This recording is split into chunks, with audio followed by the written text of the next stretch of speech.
the line. So first one will be linearity. Correct, Lakshmi? I mean, Can you please share your desktop? I'll just wanted to make you presenter. no, I can't because I don't have this GoToMeeting software. So Oh, I'll chat it in the I'll write it in the chat box. yeah.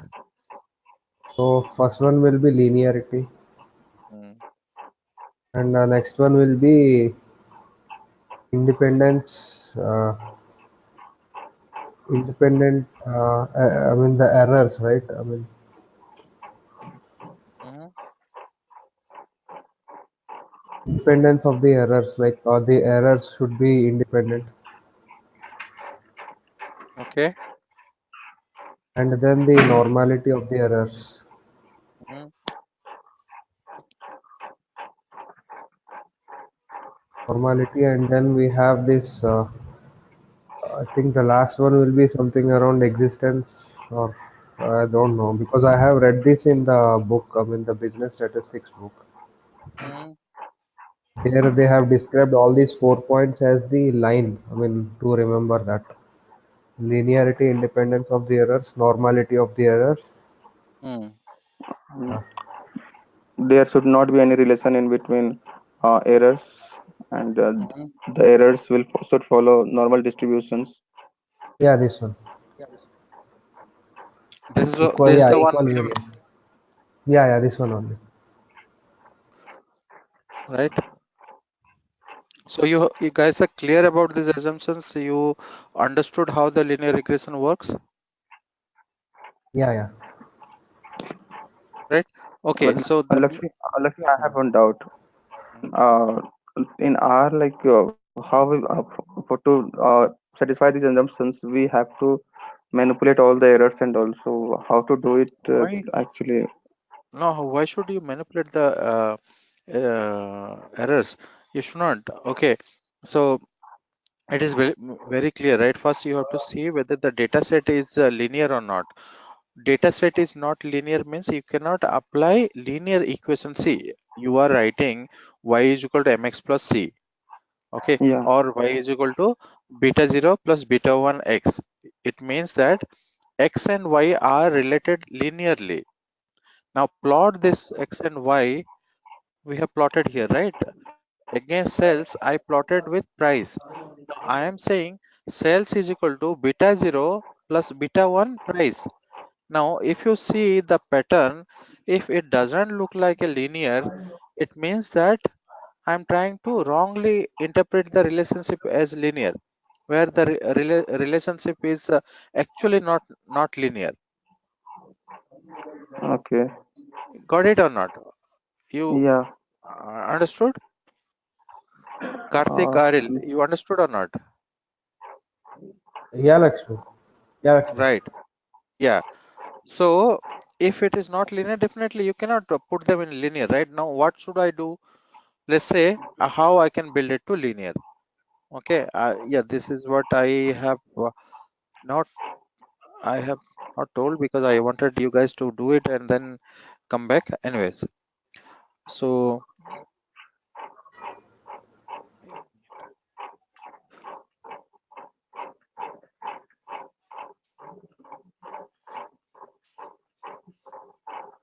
now what I have is this is my y. Sorry, this is x.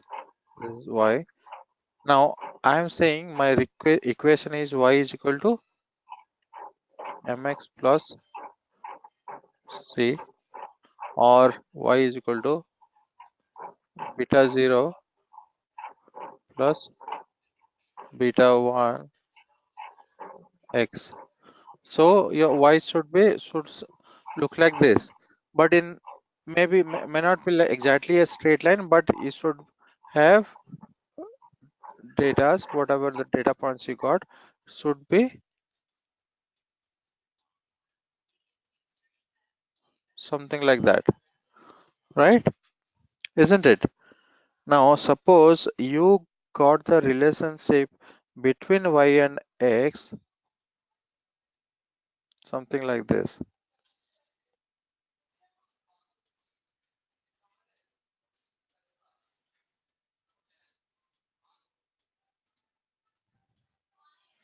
Can you place it as a straight line? Can you build this relationship as a linear relationship? No, no, No. No. Why? Because because there that is is a a relationship. parabolic Yeah, equation. yeah, there is a relation between y and x, but it is not a straight line equation, Linear. isn't it? So you cannot force them to build a linear regression when there is no linear no relations among them. Okay, so you have to find the pattern, and this you can easily get it, and if you just plot it, right? You have to take cells, and you have to take what is your dependent variable, what is the independent variable, take them and plot it. Okay, got it? Yeah, yeah, Yeah. So if you take the correlations also, it will give you whether if there is a linear relationship exist or not. Okay, so when there is a linear relation is not exist, do you want to drop them? Not necessarily. Even if the variable is not linearly related, but it is related in another way, what we can do is we have to bring it to linear relationship. Bring it to linear relationship means we have to do some kind of transformation. Okay, let's say there is a okay. exponential. Let me put that equation also. Y is equal to Log okay, x. no, x, x square. This is a relationship exist. So how it will be looking like?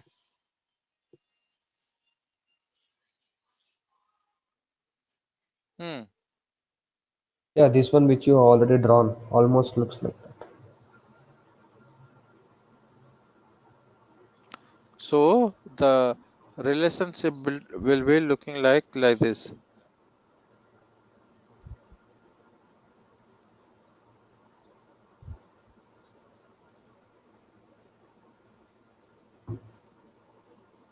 isn't it? Yes or no? Yeah, Y always positive, right? Now yeah, correct. this relationship is not linear. So how should I bring it to linear relationship? Differentiate that. Y is equal to x square. So what I will do is, yeah, can anybody can suggest me? Differentiate that with Hmm. respect to y. X, By dx. So this will become 2 2x, x. 2x. Yeah.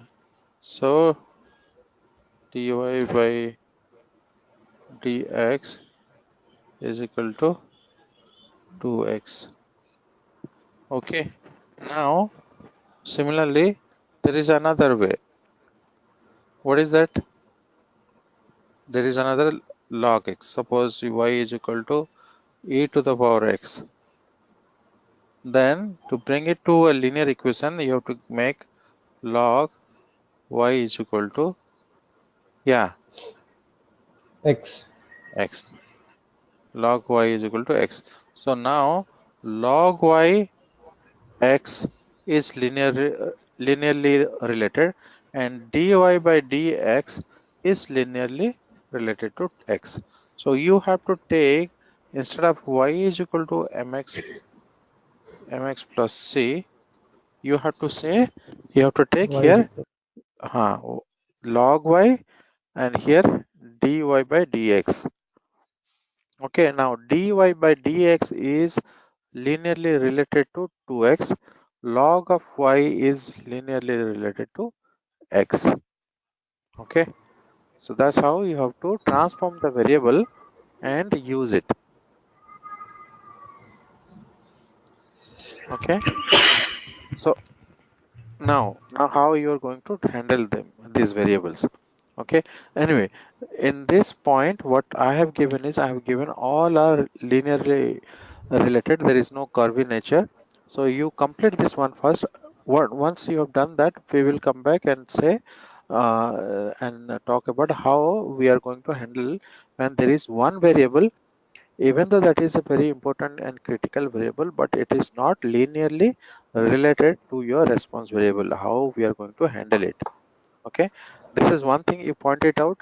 Okay, and the second point is you will see all the variables in your independent variable list that should be continuous variable, isn't it?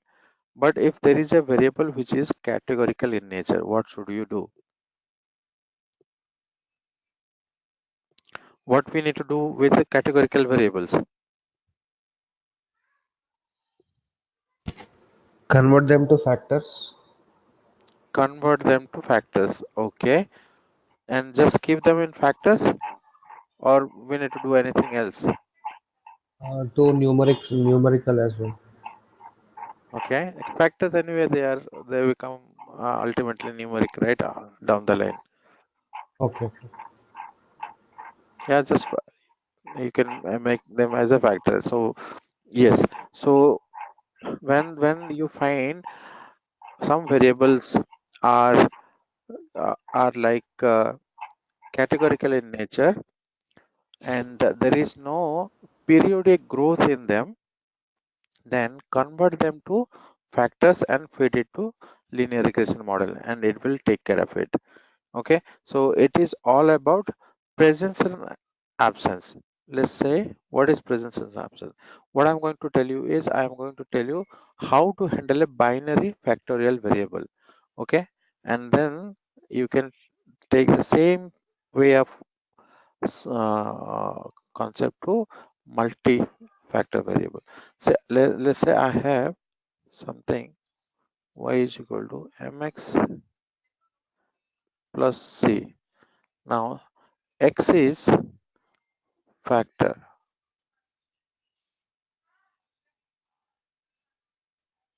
So let's say m is a factor, m have two values,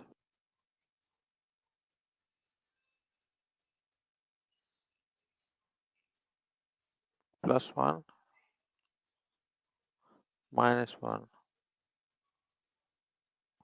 So what should be the value for y?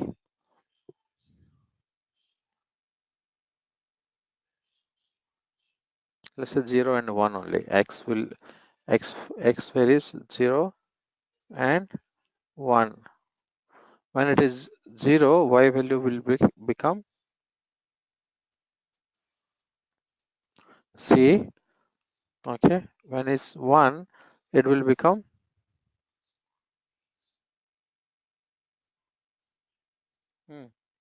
m plus c.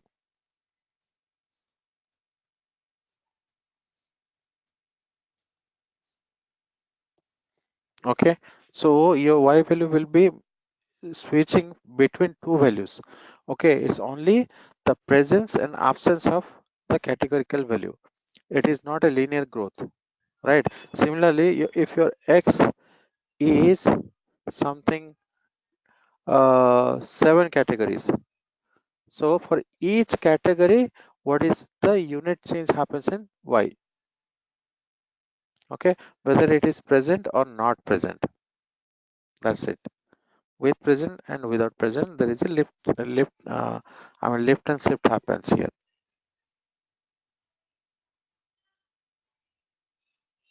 isn't it? So what you need to do is you have to convert to factorial. You should not make it to numeric. Okay, if you make factor, then it will treat them these variables as a categorical variable. If you make a numeric, it will not consider as a factorial variable. What it will do is it will make a linear equation. Okay, so it will be like y versus x in a continuous way. But here, if you convert it to a factorial variable, it will be in terms of yes and no. Okay, any questions on that?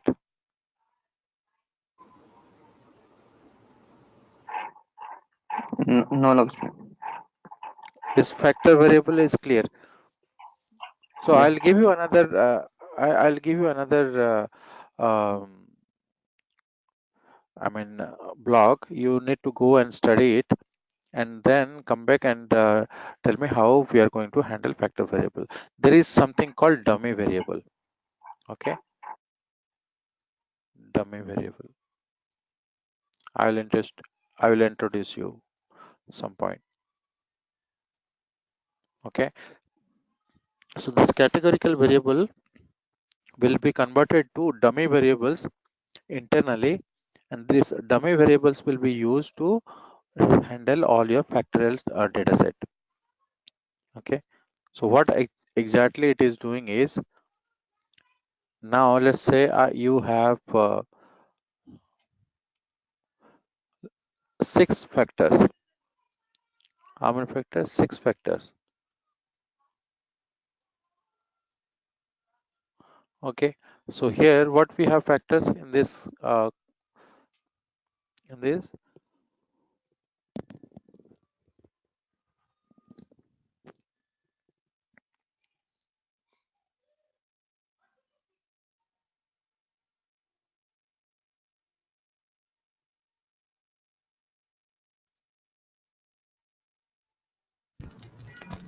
No, I think we have all the continuous variables.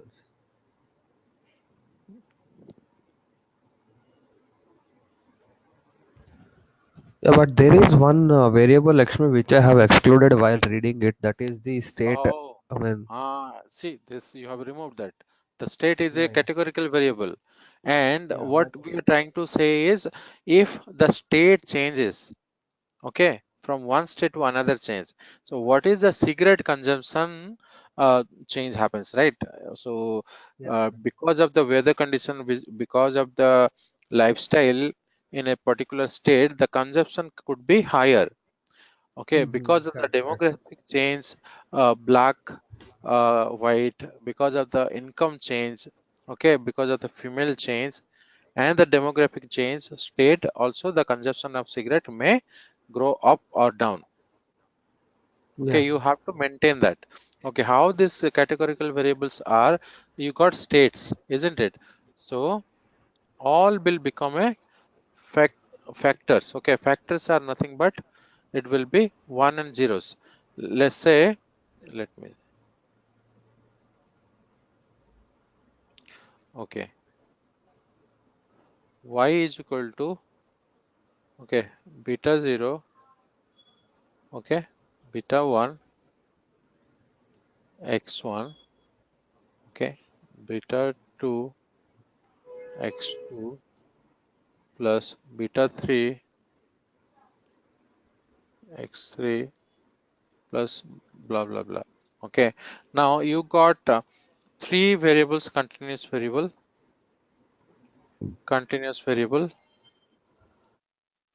okay, and one categorical.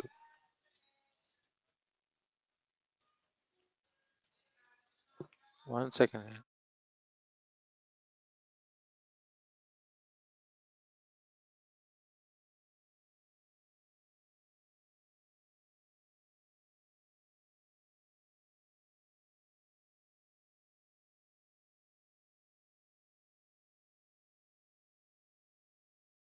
Okay, so one categorical. One categorical have, say, 4 categories.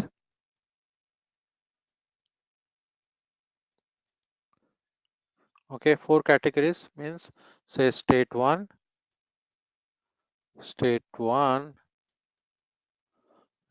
2, 3, and 4. Okay, so what it is going to do is, you have 3 continuous variables, one categorical variable.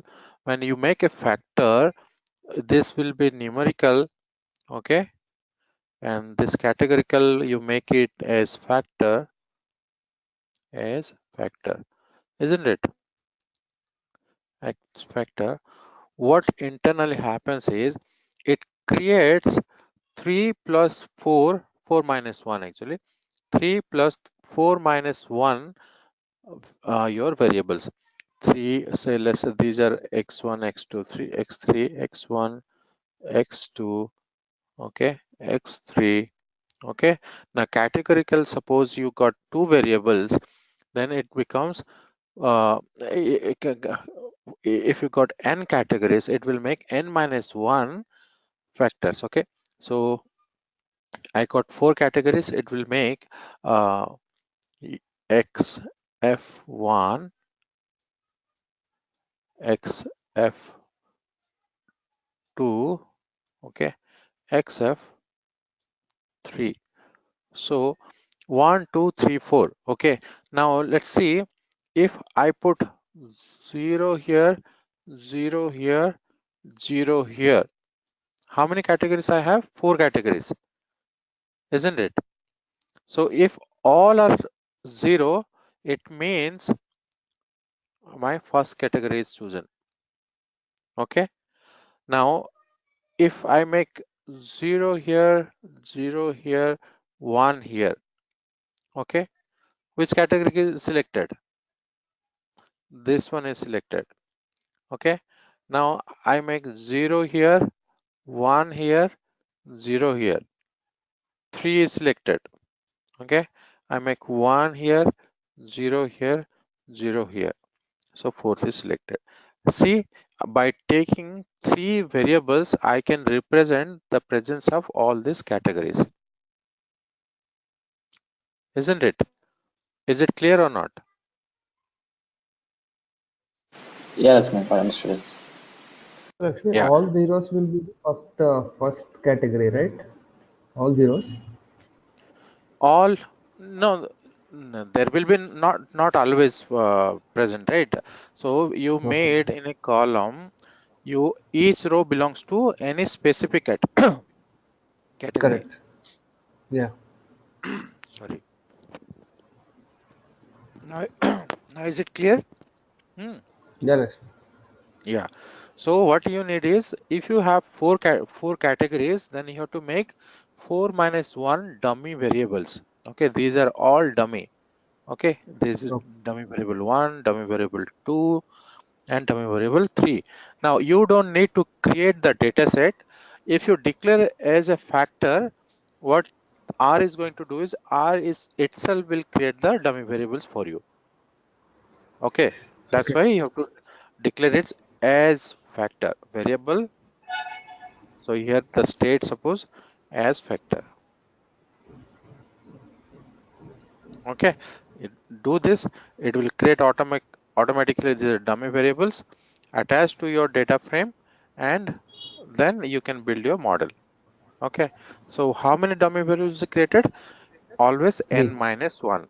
Yeah, n Yeah. minus 1. Now you have to decide whether you really need to create n minus 1 dummy variables, or you need to create a smaller number of dummy variables. Why I am saying that? Now you can find out of 10 categories, you may be finding some of the categories are looking similar. Okay, so let's say state 1, state 2, state 3, state 4, you find state 1, state 2, the behavior is quite same. I can combine and create only one category. Okay, this is only one category. Okay, and third is little different, so I'll have one more category.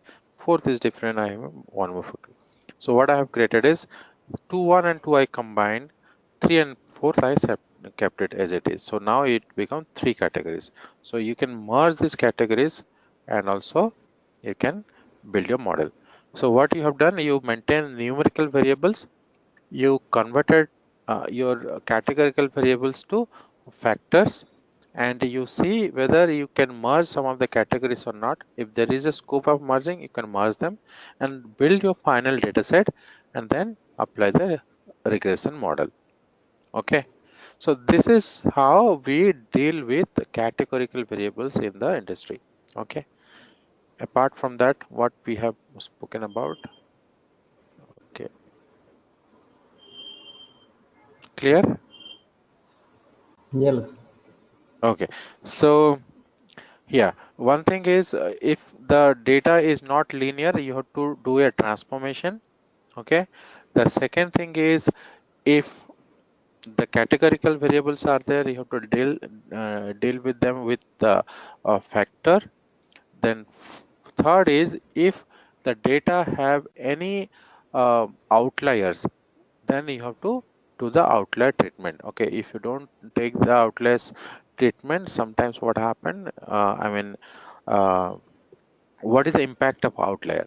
Okay, that is, let me, impact of outlier, importance of outlier in the regression model. I think this is already discussed, so that you guys should not. Okay, let's say I have a,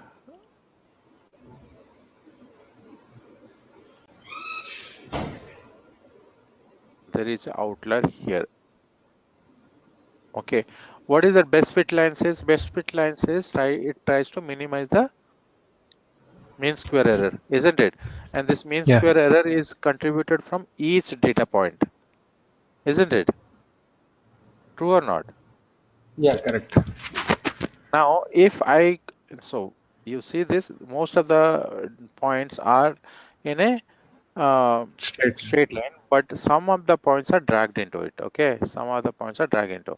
So, in order to minimize your mean square error, the best fit line try to drift towards your outliers, right? Yes or no? Yeah, correct. Right.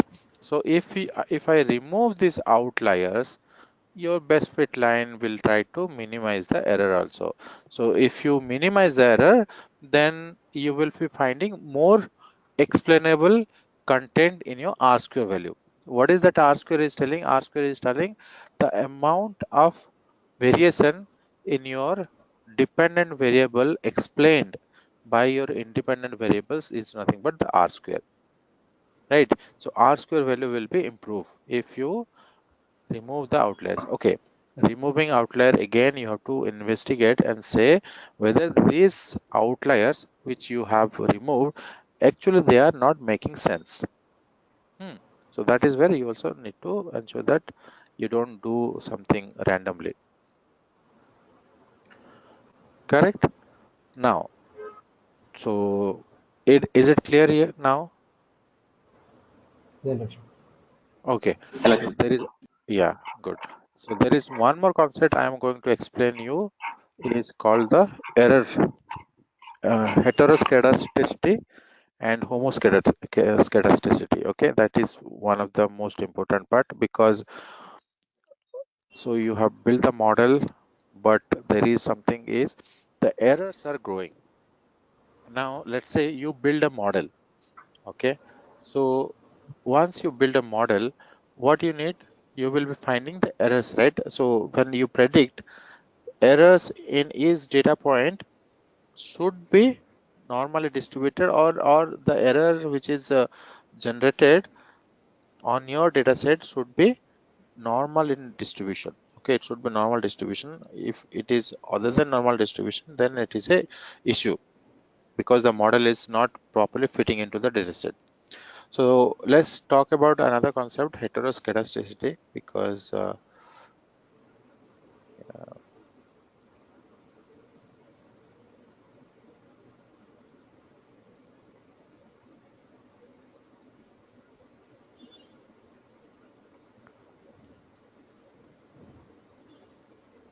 okay, so what is heteroscedasticity? Okay, then source of heteroscedasticity, right? How we are going to detect the heteroscedasticity? Okay, and what are the remedies we are going to uh, um, do when there is a heteroscedasticity problem? Okay, fine. So everybody knows the scatter plot, Yeah, right? Lakshmi. yeah, Lakshmi. So you also know how to Yeah, plot Lakshmi. the residuals, how to plot the residuals, errors. You know how to get the errors, Yeah, Lakshmi. In the ANOVA, if we type ANOVA of that model, we will get that. residuals, is it? Yeah, Residuals is nothing but your actual minus predicted, correct. right? You have built a model, and when you build a model, each data point you can predict it, isn't it? Yeah, Each data point you will be predicting. See here, you have Predicting. built the linear model, plot. Okay, there is a predict Yeah. method. Okay, nobody have used that, is it? Hmm? Nobody have Yeah. used. Yeah, I had used that one predict model. Who? Sasi here. Satya. Okay, Satya. Yeah, good. Okay, so I have built a linear regression model. Now I'm going to predict it. Okay, simple predict function. Okay, give the model. Okay, and give the data set. I can give. Where is your 70-30 I mean splitting, Karthik? You have not No, splitted the actually, data also, right? no, have give the data directly. So see, have you given your script to everyone? No, I haven't given. Why you have not given? Actually, I had shared the output directly. Okay, I will share it. Okay, so you have to split the data into 70-30, and 70% data you build it using, I mean, 70% of the data you use to build the model. Okay, and next 30% of the data you use for the testing your model. Okay, Okay. got it? Everybody clear? Yeah, Lakshmi. Okay. Question. Okay, so if you guys have any questions, please no throw that question, right? Yeah, So that Lakshmi, I I have can, one question. yeah, go ahead. If we consider that secret data set and Mhm. black variable, then we can see range is approximately 70. Which range? That is the range, like it is the highest one is 71 and the minimum one is 0.2. So there is a huge variation in this variable, and among that one is outlier, that is 71. Hmm. And after that 36, second one is 36. So For which one? anyway, HS is it? not HS, Which? black. Okay. So Hmm. if I remove that outliers also, then also the first one will be 36 and the least one will be 0.2. So there then also a lot of variation is there in that variable. So how will I deal with this? Because No, no, I didn't get your question. see in black Hmm. variable, first one, the most like 71.1 is there, the highest number. Hmm. After Okay. that 36.8 is there. So 71.1 is the outlier. 70. The highest is what? 71.1, Hmm. and the second one is 36.8. Okay. So 71.1 is the outlier, right? Hmm. Yeah, So but what is it? after Did you find IQR and did you find Q3 and Q1? yes, I found it. Okay. It is approximately 18 IQR. Okay. What is Q3? Wait, I will tell you. Just applied the simple formula, no? Yes, I have applied, but Hmm. I still some error. I'm not error, but I'm not satisfied with my result, though. How much you are Okay, I will getting? see it and I will. Okay, how much the accuracy you have got? Accuracy I haven't calculated. LM function I haven't used till now, Lakshmi. Then, okay, so now what you have tried? See, as I told I'm bit you, hmm, I'm bit see for confused because it is completely varying a lot. That's what what I'm is telling. what is pairing? It is varying from 0.1 till 36. It is going if you remove Huh, outliers also. which one is varying? See, when Black you black remove one, variable. okay, listen, you just can't remove one variable, no, one cell value from one column, right? You have to remove the entire row itself.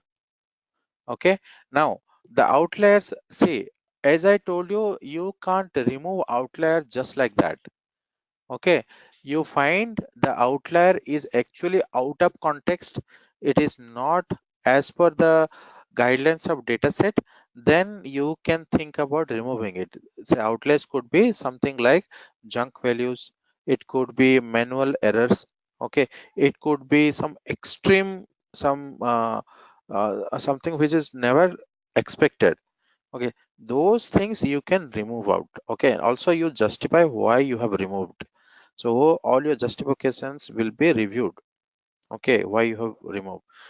Again, once you remove it, you have to remove across the entire, I mean, you have to remove the complete row itself, right? You cannot have one variable with 39 data points, another variable with 49 data points, you cannot have, isn't it? Did you try like that? Uh, yeah. Like no, I removed all the row completely row itself. Hmm. Uh, So first of all, okay, so outlier treatment, you do it on the your dependent variable itself, okay. You see, yeah, plot the dependent variable and see if there is an outlier on the dependent variable, okay, and you will be finding the dependent variable change is because of independent variable change. And if there is a too many outliers on a specific column, okay, let me take you down.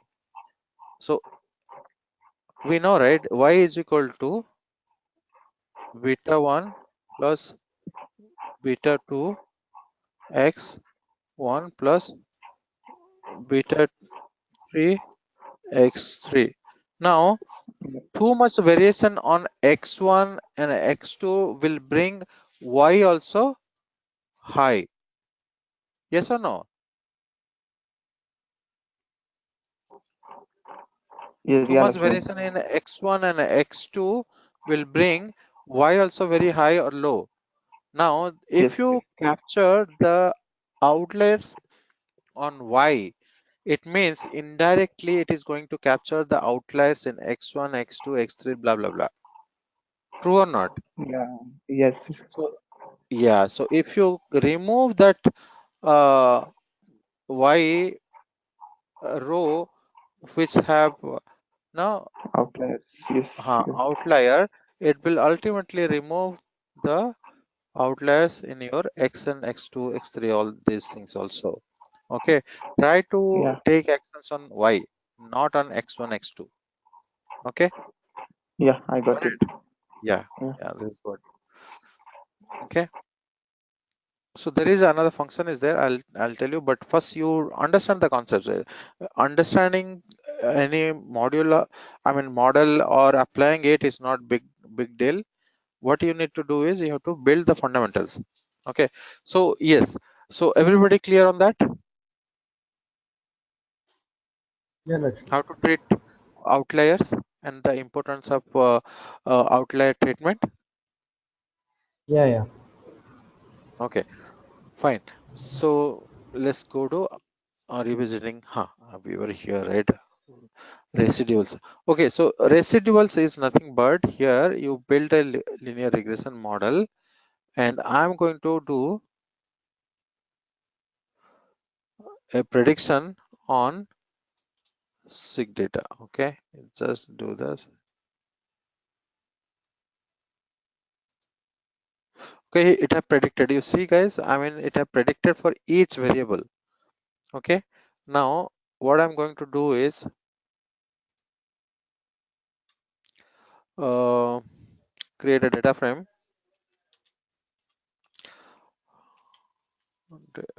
Data frame, data dot frame x predict.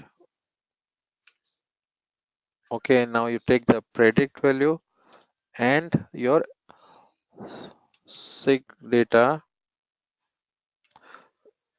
actual. What is that? Sales, right? Isn't it? Okay, can it do? Okay, now tell me your rows and columns. So we have to define, right? I don't think we saved predict as the variable.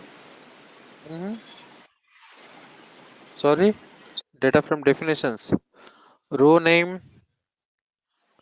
No, I mean the predict variable. Did we save it as a variable? We just use the formula, right? Yeah, yeah.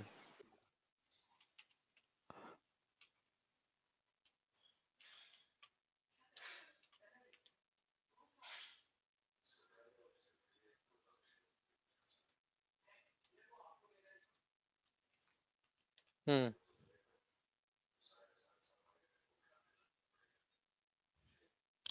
Okay, so you have to give names also, right? Matrix of row name. What is it? Row, row, row name is what? Row name, not row name, column names, right?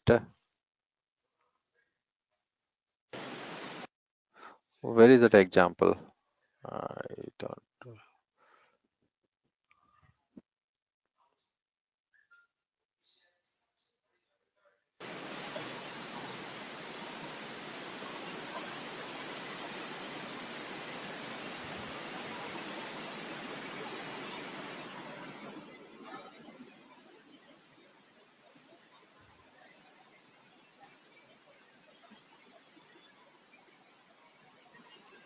How do you create the data frame definition? PRT declared cells matrix. It doesn't try, right? Error in data frame predict creator argument and plus differing a number of rows. Number of rows. Okay, okay. Now I think it should not create problem. Hmm. Should be fine. Yes, fine. Yeah. Now see the DF.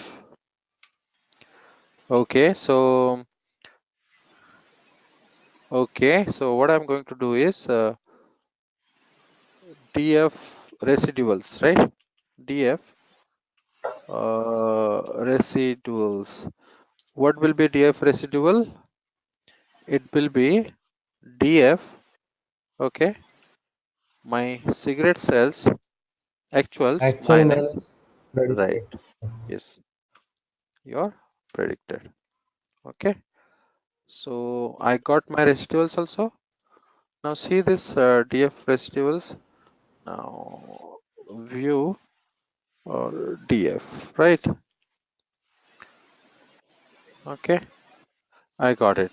Yeah, so see this is predicted 117, but actual is 89. So I got a residual of 17 and 137, 121, 15, 119, 115 minus 4, 105, 100 minus 5, 134, like this.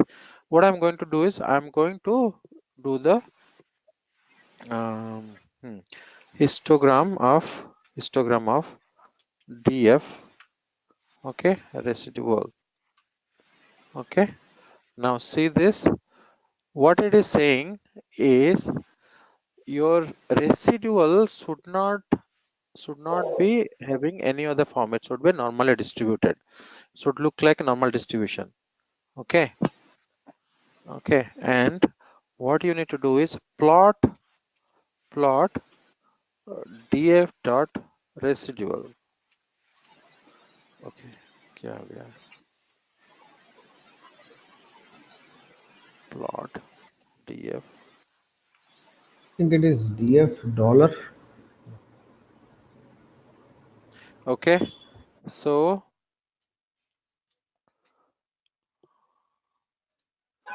yeah. Okay, so this is what df residual, right? Now what you need to do is plot df residual against your df cells. Hmm. Okay, you see this? What do you see here? It's looking like a homoscedasticity, not a heteroscedasticity. Very good. Okay. Yes. Okay. So this model is really good. Okay. Now let's go and see this is the scatter plot. Okay. And now I've taken an example of waste 80 versus no waste. So this data, if you see, this is looking like a concept. Okay, this looking like a concept. Okay, and here is also looking like a concept. So you have taken the residuals on the y-axis and you have taken y value on the x-axis. Not, I mean actual value on the x-axis. The same thing we have done here. Okay, I have taken on the right side. Is it? Let's take it on the other side.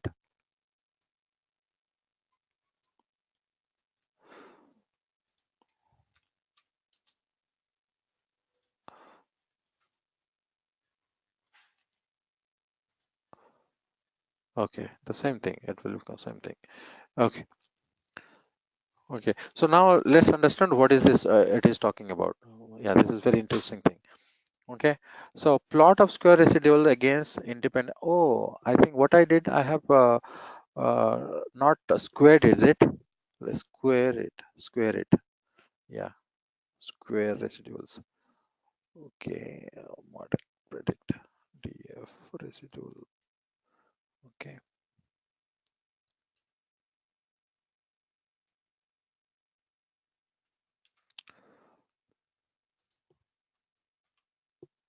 Okay. So is there a square here?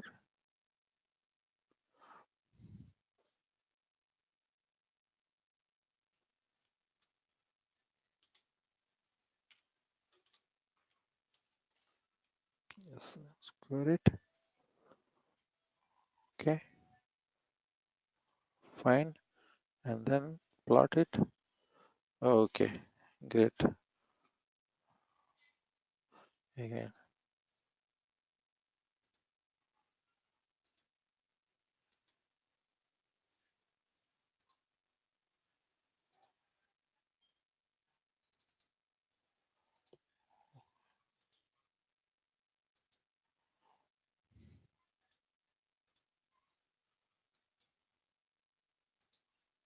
Okay. So this is what your residual squares and your cells value. Okay. Now see this. So plot the square residual against the independent variables. Okay. Yeah, you can plot in both. And yeah, you have to plot both. Okay, residuals against independent variables and against your dependent variables. Scatter plot of square residual against x will give us an idea about the relation between variance of residual and x. So what it is trying to say is whether the residuals which is no introduced in your dependent variable, how these residuals are related with your independent variable. Okay, so detect some patterns in the plot of square residual against x. The plot suggests a quadratic relation between the error squares and x. Okay, recall CLRM assumption. The error variance is constant, that is homoscedasticity, that is does not change with x. So this is what we have discussed, right? Where is it?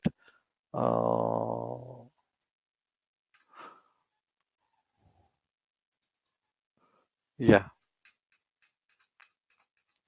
I don't know whether these you guys have really gone through it or not. This is errors should be independent. See, x variables have some relationship with each other, like some students have cheated answers. Residuals versus order plot, but we need to know the order in which data is collected.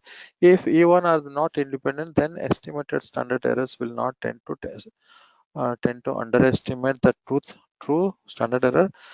The errors at each value of a predictor xi are normally distributed. Normal predict probability plot, the plot of theoretical percentile of the normal distribution versus the error should be approximate error. So we have taken the error, I have plotted them, we have plotted it also, right? Whether it looks like normal distributed or not.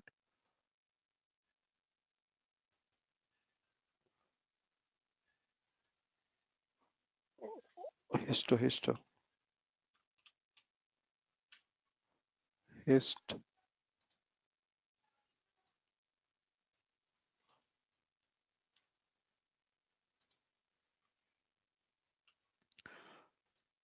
Yeah, it looks like little normal distributed. Then we have seen how this error residuals are related with your independent variable or dependent variable. So what I'm saying is, if you try with independent variable also, you can find out to each individual variable and the error variation, or you can take to the dependent variable and error variation. Okay, so what it is saying is, if these errors are not if there is a pattern you found between the errors which is generated from the residuals with the change of x values, it means that there is a relationship exist between the x value changes to the error value generated. Okay, it means that we are not able to cover the variation in x in y, and it is being covered in the error. Is it making sense, you guys?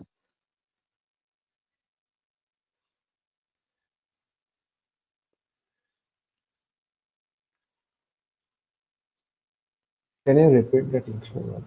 Yeah. So see, what is our objective? We have to ensure that whatever we are predicting, the y value prediction, it should try Yeah, to cover the variation what is happening in x, all these independent variables, right?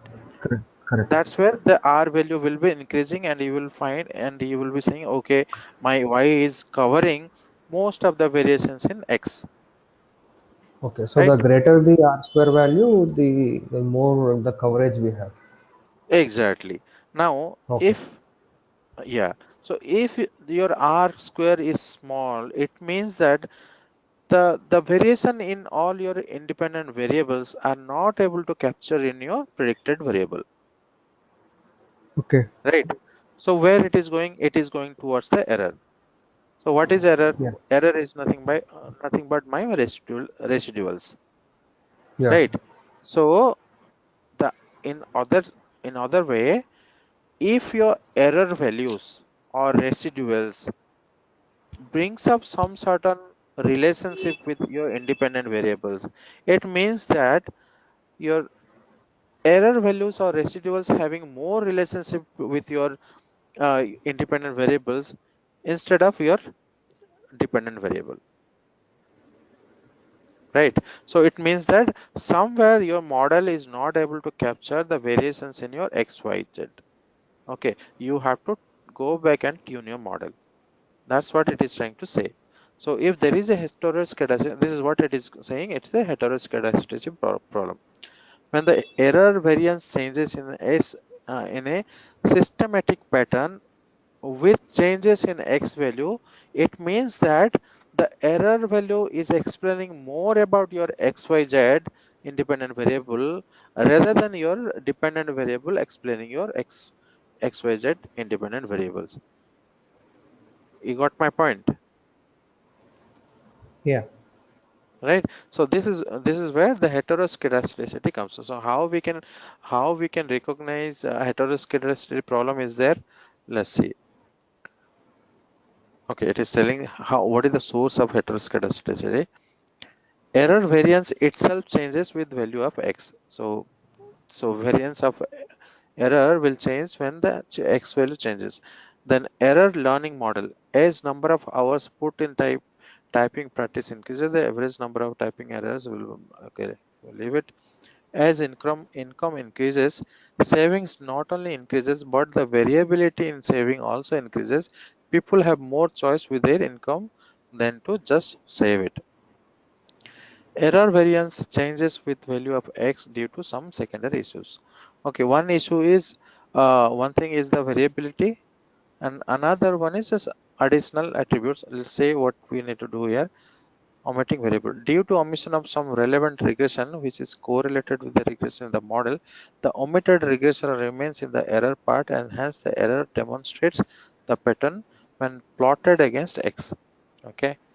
Then skewness in the distribution, incorrect data transformation, incorrect functional changes. Most of the time, if you find that variables are not linearly related and you are trying to force them to build a linear regression, then you will find all those heteroscedasticity issues. Okay, so now say x and y, the first plot when we have done it. Which one? Plot cigarette data. You see here your sales value and price value, whether it is a linear relationship or not. If it is not a linear relationship, it is a say quadratic relationship or logarithmic relationship, exponential relationship, and you're trying to force the sales and price to a linear relationship, then definitely sales is not going to explain the variability in your x, isn't it? So more part of your uh, x is will go towards your error part. So what you will find is you will find a pattern is building up between your error with your independent variables instead of your dependent variable with your independent variables. So that's where you have to come back and see what you have done, what you have done wrong. You can go back and try to inspect each individual variable and see what kind of relationship they have. If they have some relationship like a linear, yeah, it is making sense. If they have some other relationship, you have to do a transformation, okay, which I have told logarithm transformation, or you can do differential equations. So you have to do some sort of transformation to bring it to a linear form. Okay, so that's how we can work on if there is some case of heteroscedasticity issues are raised. Okay, the other problem is you can see if the data is skewed. Okay, if data is skewed, definitely we also have a assumption that the data should be normal distributed before we go and run the linear regression. Just like ANOVA, for linear regression also it is expected the data should be normally distributed, otherwise it will create some issues. Okay, okay, that's how we see. Then how we are detecting. Now plot y and x. If you find a cone kind of relationship, a cone kind of picture it is coming out, or a pattern is built between residuals in your x variable, it means that it is a heteroscedasticity issue. Plot square plot of the square residual obtained from the regression against x. Try to identify whether the plot exhibits any pattern. Okay, then it can be said that there is a heteroscedasticity problem exists.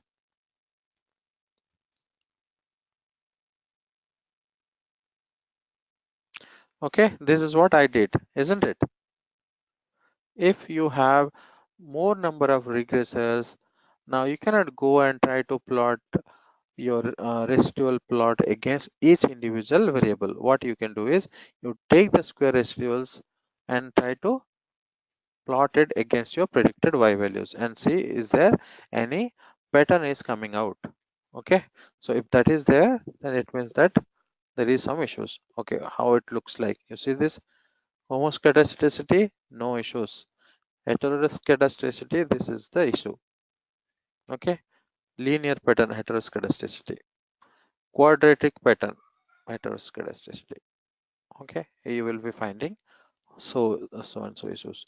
Homoscedasticity, no problem. Heteroscedasticity, problem. Okay, okay, there are certain tests are there. Goldfield quant test. Okay, so there is a uh, function, I mean algorithm, you can try that. This is going to tell you whether there is a homoscedasticity and heteroscedasticity exists in the regressor or not. So now tell me, maybe all the variables may not be having issues. There could be only one variable could be an issue. Yes or no? Yeah. Yeah.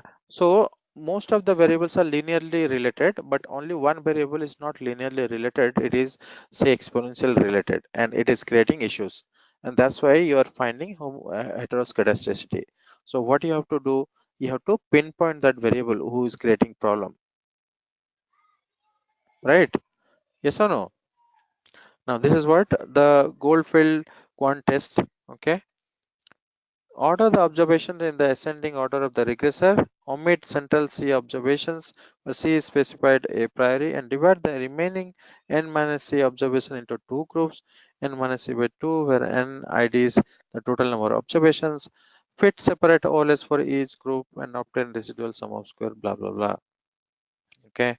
Under the null hypothesis, homoscedasticity is satisfied, and alternate is your heteroscedasticity.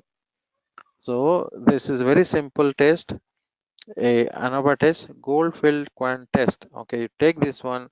If the p-value is less than 0.05, it means that what? There is a heteroscedasticity exists. Null hypothesis says the homoscedasticity, and alternate hypothesis says it's a heteroscedasticity. You know the f value, you know the p value, just run this one and see the result, and you can find out what is, whether heteroscedasticity is there or not. Okay, but underlying why this heteroscedasticity is there and how it can be generated, I have already explained to you. Now it's all about just call one method, see the p-value, and make a decision. That's all. Okay, there is another Bruce Pagan. Okay, this is also you can do. Okay, what are the remedies we are going to take? Okay, yeah.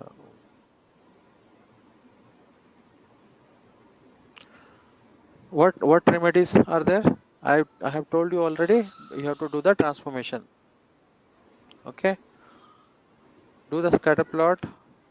You see the square residuals, and then you make a appropriate transformation. Okay.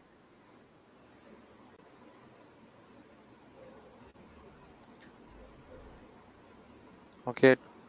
Okay. Mainly it is talking about only the transformation. Is there anything else we have? Okay. See, somewhere it is. It seems to be quadratic relationship. So what you need to do, if you divide it by x in both the sides. Okay, so dy by dx, somebody have told that dy by dx may not work. What you need to do is you have to divide it with x value. Okay, because this is where you have to apply in all the places. Okay, so if you divide by x, now it will become y by x is related with x. Okay, and also you have to divide for all of them. And there is one more problem. You have to make normalization of a data set. There is something called normalizing data set. Okay, I have not told. These are also all advanced concepts which I have. Okay, so let's say, guys, see, I have already told so many things, but now I'm going to give you some, case study. I mean, you have to ensure that you do it properly. Okay,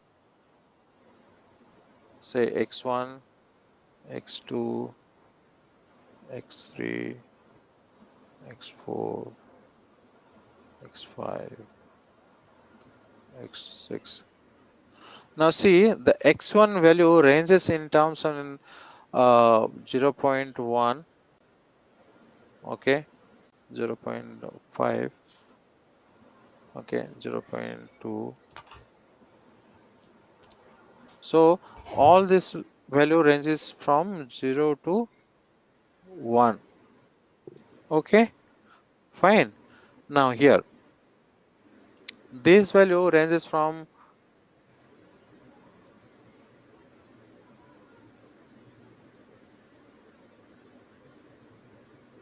all are numerical values,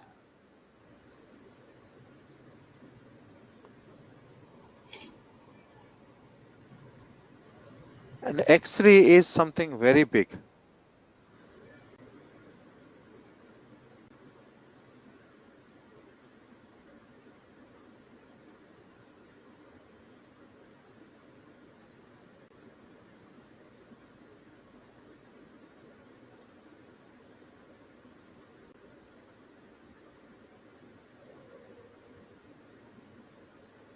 Now I build a model.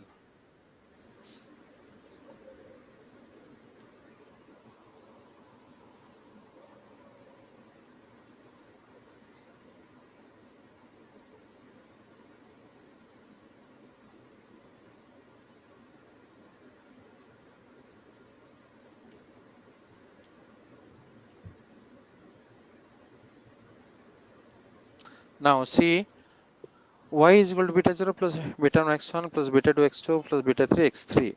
Okay. Now I can get the error code. What is the error code? Y actual minus y predicted. Okay. So what is the percentage of error?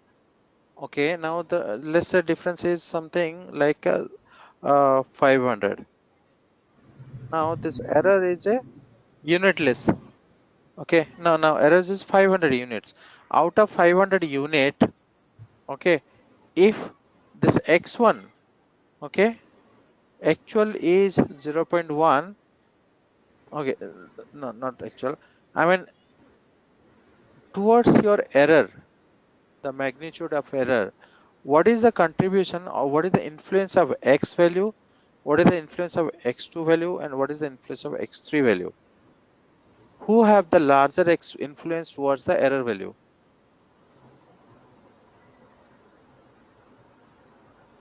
X1 or x2 or x3? Uh, it is x3. X3. X3. X3. Everybody agree? Yeah. So Yes, you yes. see this, yeah. So if there is a change happens in X3, is a huge amount of change, isn't it? Yeah. But if there is a change happen in X1, then it is very small, right? Negligible. Very negligible. So Yeah. the error contributed by X3 is significantly What? higher compared to X1 and X2. So X3 Correct. drives, yeah, X3 drives your entire predictive modeling, isn't it? So we have to Yeah. suppress that. What we need to do, we have to normalize the data. Okay, what we need to Scale. do is, yeah, exactly. We have to scale it. Okay, so uh, Sasi, you take this note also, right? We have not discussed about this. Yeah, Lakshmi. Yeah. So what we need to do is we have to scale this data. Okay, how to scale? We have to bring all of them into same scale. Okay, so we have to bring it. See, there are so many ways of scaling. One way of scaling is your z values, right? Replace all these values with their z values. Hmm. Yes or no? So scale x1, x2, x3, everything into the same level, where you find the x1 is already in this scale. You bring this x2 and x3 to their z values. Z values means what? X minus x mean divided by standard Sigma deviation, by root n. right? Yeah. Yeah. So you can get x2 replaced with z values, x3 also replaced with z values. So x1 will be in smaller scale and x2, x3 also will be in the same scale. And then you use it for predicting. Okay. We are only scaling, right? We are not changing their patterns. Hmm. Similarly, another is just divide x divide by standard deviation. This is also you can do scaling. Another is which we have talked about transformation. So you can do transformation, okay?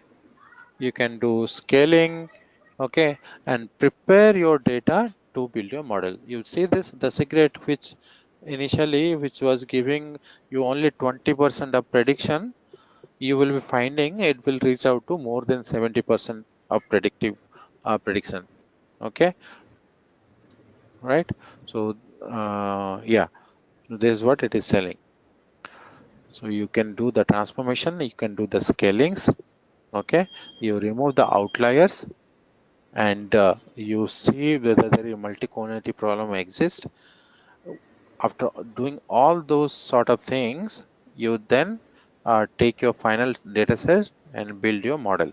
Okay, and you will find it's very good result. Okay, see here it have done the transformation. You can see the entire cone kind of issues are already gone. Hmm. The pattern is not so permanent, and it is now heteroscedastic out. Okay, and it have done the prediction, and it have found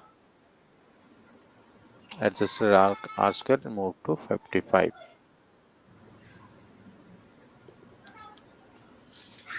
Okay, normal QQ plot, whatever it is, continued. So then, see, I have told you, right? You have to plot the residuals also. When you plot the residuals, it should be normal distribution. You can plot as a histogram, or you can plot as a QQ line. QQ line also I have already told, isn't it? Yeah. During ANOVA, you remember ANOVA I have already told. Quantile range. Yes, yes. So that also, if it is looking like a straight line, it will be telling us that the data is normal. So the residuals, when you plot it, it should look like a normal distribution. Okay, if it is normal, it means it's a random and there is no pattern in that. Okay, so with this, the heteroscedasticity, multiple linear regression, uh, PCA, okay, linear regression, your um, what assumptions, all the techniques, okay, we have discussed, and this with this your multiple linear regression is complete. Okay, what is remaining is we will talk about factor analysis, which is another important concept, and that what I'm going to do is I will give you a little hint about it, but we will discuss in detail in coming classes. Okay, but what I want from you guys, make sure you finish your assignments and submit it with a proper report. Okay, this is what I want.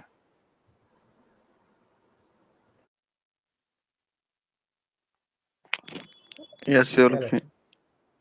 Yeah, so how many of you are agree that you will be sending your assignment by this Friday?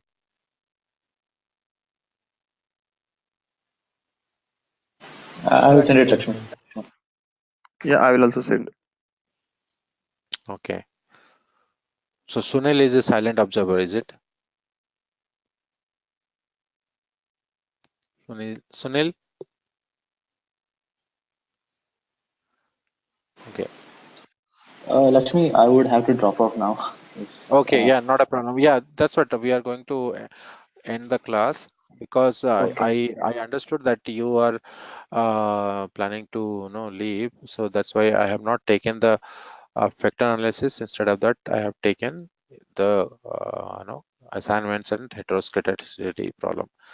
Okay, so fine that I mean this is good. That what I want from you guys is you ensure that you complete the assignments and give it us. Okay, then we will take the factor analysis, and then we will move to classification issues. Yeah, sure, Lakshmi. Yeah, Lakshmi, can you share the last class, like the multiple regression, the recording? I mean, if you Okay. can talk with. Oh, Yeah, you have meanwhile, not. actually, I'm also going through that book, I mean, the business statistics. Mm-hmm. So if you think that is fine, then I will proceed with that book. Means I didn't I get. mean, like, I mean, if at all the video is not available, so if I can refer that book, if that is fine, then it is okay. Yeah, I'll share the video here. Yeah, I mean I Yeah, don't know okay. what this guy is doing. Yeah, I'll send that video. Yeah, sure. Yeah. Okay, Lakshmi, I'll be dropping off now. Yes, yes, yes. We can end the class now. Okay, anyway, you will Okay. not be there. So we will again sync up. But guys, just a second. You hold on here. No, I just wanted to know, can we set up the class 10 to 1 going forward? Is it okay? Yeah, that Everybody, is okay. Yeah, that okay. is okay? Uh, That is- Lakshmi, one request. After, like, if it's going to July, can we have it in the afternoon? Because I think if I'm in US, and I can join like around 1 o'clock in the night or something. It's not a problem for me. Okay. And also in July So month. For June month, I don't mind 10 to 1. That's good enough, I uh, think. let's for June month, let's finish it. For July month, we will think about it. But till you are here, when you are traveling, June 30th, Saturday, 3:45 a.m. is my flight in the morning. June 30th. Okay, then we have 2 more weeks, right? 2 more weeks. Let's continue and I don't want any disturbance. What I'm going to do is next 2 weeks I will be taking your classes 4 hours every day. Okay, both Saturday and Sunday it will be 4 hours, not 2 hours. Okay. Yeah, Okay. Lakshmi, that's fine for me. Yeah. Yeah. So yeah, I don't want to hear any excuses. Okay, and you also inform to Vinod. Sunil is there in the call, but I don't know where is he. Okay, so next 2 weekends it will be 4 hours each Saturday and Sunday. We will try to cover as much as possible because we are simply dragging this course. Okay, so ensure that whatever assignments I'm sending, you try to complete because these are the very critical things. Okay, and I will be giving the concepts. Next class I will be covering the technique use. Okay, how we should approach to solve all these machine learning problems. Okay. Okay. Yeah. Yeah, good guys. Okay, so let's meet up again next week. Thanks. Okay, thanks everyone. Bye. Thanks, Lakshmi. Thank you.